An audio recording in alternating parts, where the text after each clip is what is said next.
The first is that the prices were already very high. In the February 2022, the FAO Food Price Index reached a new historical record, 21% above its level a year earlier and 2.2% higher than its previous peak in February 2011, which is the highest we had in history. Now, in nominal terms, in real terms, still we are not in February 2011 levels, but it was extremely high.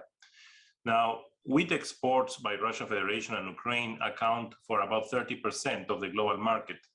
Combined, sunflower oil exports represent 55%. And they also have a significant share in fertilizers. So for fertilizers, 25 countries rely on Russian Federation with an import dependency of 30% or more for the N, P, and K fertilizers. Russia plays a significant role in the fertilizer market in the world. That put also pressure on fertilizers, which were already high, historically high because of the high prices of energy. And that also puts at risk our future harvest. But as things go on, by the end of this month, what can we expect? If that is the case, and the conflict doesn't continue more than March, then of course the markets will stabilize and things will go back to normal. But if the conflict continues further and it affects the end of the harvest, so it goes up to May or end of April, then we can not only be affecting these 7 million metric tons of wheat and 11 million metric tons of maize, but also we will put at risk the next harvest season, and that will be extremely risky.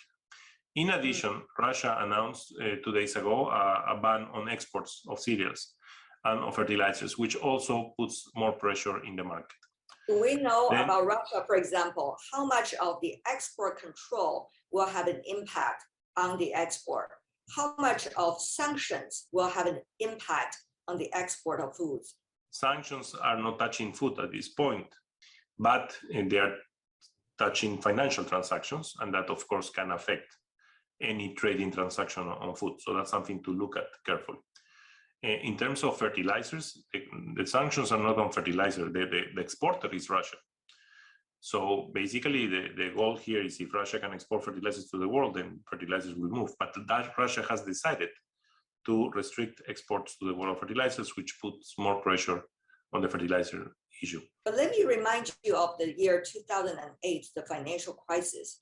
At that time, we see inflation around the world, particularly the impact on the developing countries.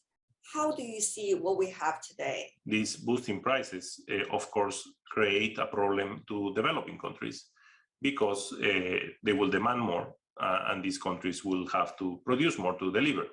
And that has created also inflation in developing countries. And in addition to that, devaluation.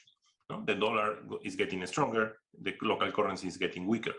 And as a result of that, any imports are more expensive for the poorest countries, in addition to the problems that we have discussed before.